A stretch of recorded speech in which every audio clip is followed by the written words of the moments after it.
Well, thank you very much indeed, Anne Widdicombe. And our final speaker is against the motion that the Catholic Church is a force for good in the world. He's the actor, broadcaster and author, Stephen Fry, a bit of an all-rounder really. Stephen can turn his hand to many things, very popular with his legions of fans. Stephen, let's hear your views, see how well you do in the popularity stakes with people in the Vatican.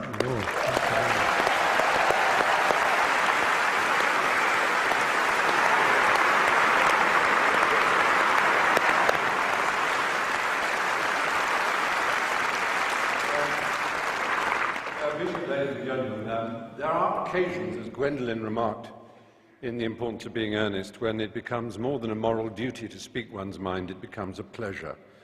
And this is one such occasion with my trusty Hitch by my side. I am very proud to be here, but also very nervous, very worried. I've been nervous all day, and the reason I've been nervous is quite simple, and that is that this motion matters to me.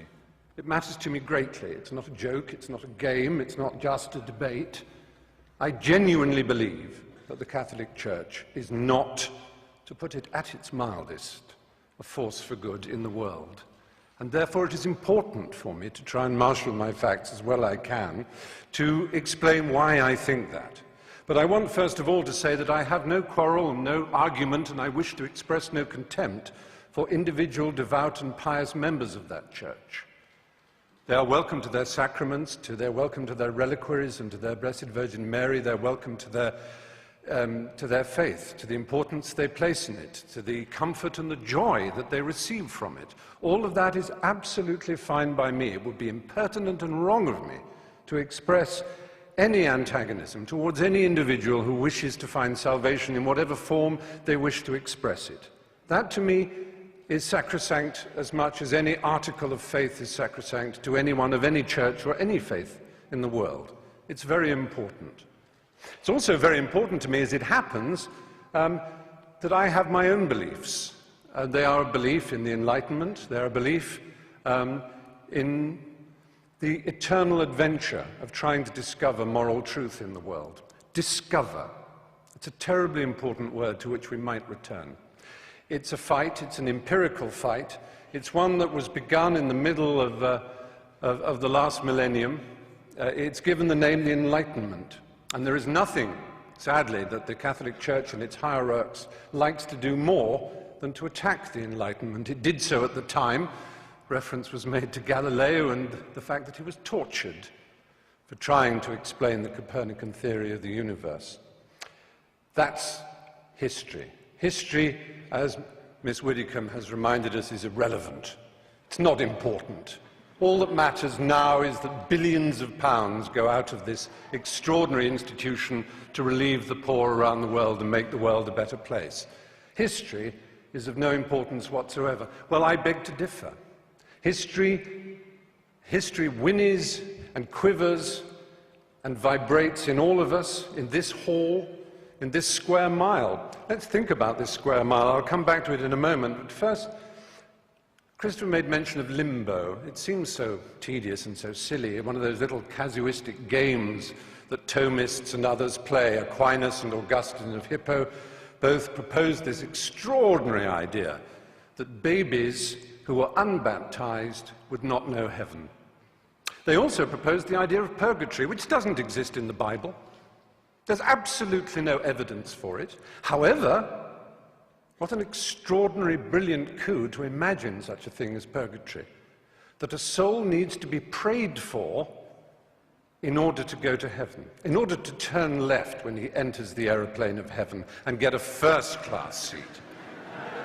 That he needs to be prayed for, and for many hundreds, indeed over 1,000 years, you'll be amazed what generous terms those prayers came at. Sometimes as little or as 2/3 of a year's salary could ensure that a dead loved one would go to heaven. And money could ensure that your baby, your dead child, your dead uncle, your dead mother could go to heaven. And if you were rich enough, you could have a chantry built, and monks would permanently sing prayers so that that existence in heaven for the child would go up and up and up until they were at the table of the Lord themselves. Now, all this is in the past and is irrelevant. I cede to Anne Widdecombe how irrelevant it is, except in one thing. This church is founded on the principle of intercession. Only through the apostolic succession, only through the laying on of hands from this Galilean carpenter, whom we can all admire, only from the laying on of hands to his apostles, to St. Peter, to the other bishops, all the way down to everyone consecrated in this room. Anyone ordained here will know they have this extraordinary power to change the molecules of wine into blood, literally, to change the molecules of paste bread into flesh, literally, and to forgive the sins of the peasants and the poor whom they routinely exploit around the planet. Only this church has this extraordinary principle that it is through these male priests, and only male priests, that this is given. It is a doctrinal fact. It is more than a doctrinal fact, it is a dogma. Extra ecclesiam nulla salus. Outside the church, there is no salvation. That is a dogma of the church that has been used to excuse all the missionary zeal, all the rape and torture of the Aztecs and the Incas, all the horrors of South America and Africa and the Philippines and the rest of the world, to which other churches and other cultures have also their guilt to admit. It's not unique to the Catholic Church, and I never said it was, and the motion doesn't say it was, or at least the opposition of the motion does not arrogate to the Catholic Church uniquely this sin. However, the particular nature of the exploitation of the poor, the vulnerable, and the young. If I were to talk to a priest now, believe me, that priest would be the most worldly, charming, self-deprecating, snobbish in a Ronald Knox, Alfred Gilby sort of way. He would be lovely. He would smoke. Gosh, how daring. He would be a sort of ha-ha-ha priest, and the superstition and the nonsense that we read about of the church, it's absolute. Don't pay any attention, Stephen. Just join Farm Street or the Brompton Oratory and have a marvellous time as a Catholic, and everything is lovely and splendid. But be poor and ignorant, and my goodness me, every single detail of damnation and original sin and of any possibility of your complaining or asking to think for yourself. I said, let's think of this square mile. Just imagine in this square mile how many people were burned for reading the Bible in English. And one of the principal burners and torturers of those who tried to read the Bible in English here in London was Thomas More. You may know if you've read the novel Wolf Hall, which won the Man Booker Prize just the other day.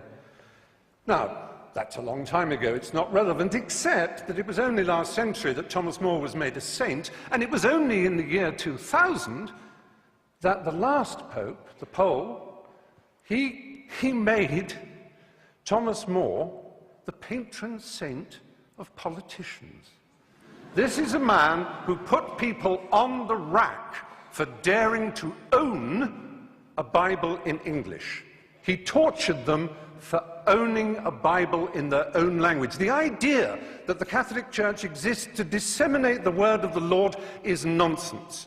It is the only owner of the truth for the billions that it likes to boast about, because those billions are uneducated and poor, as again it likes to boast about. But they are the ones it can tell and bully and domineer. And then we come to children. Well, it's all very well to say the world didn't know better. The world had no knowledge of how dangerous a crime child abuse was. I want to read you some of the words of Ratzinger, the current Pope. Staggers me to admit that he is the head of state of a country. Incidentally, Anne Widdecombe said, "We didn't have the power of a nation-state." Yes, you do. You are a nation-state. Yes, I wrote it down. You mentioned that. You are a nation-state. And it is no accident that the UN Cairo Population Conference, when they were trying to do something about the world's population spinning out of control, Vatican City, as a nation-state represented at that conference, made a joint statement with the Islamic countries of the world, notably the most extreme Islamic countries of the world, led by Saudi Arabia, and it began, on behalf of the revealed religions of the world, ... And what it did was essentially hobble and veto any possibility of women's sexual freedom in the world, because, as we know, the Islamic religion and the Catholic Church have never been anything other than implacably opposed to women's choice in their own bodies and their destinies.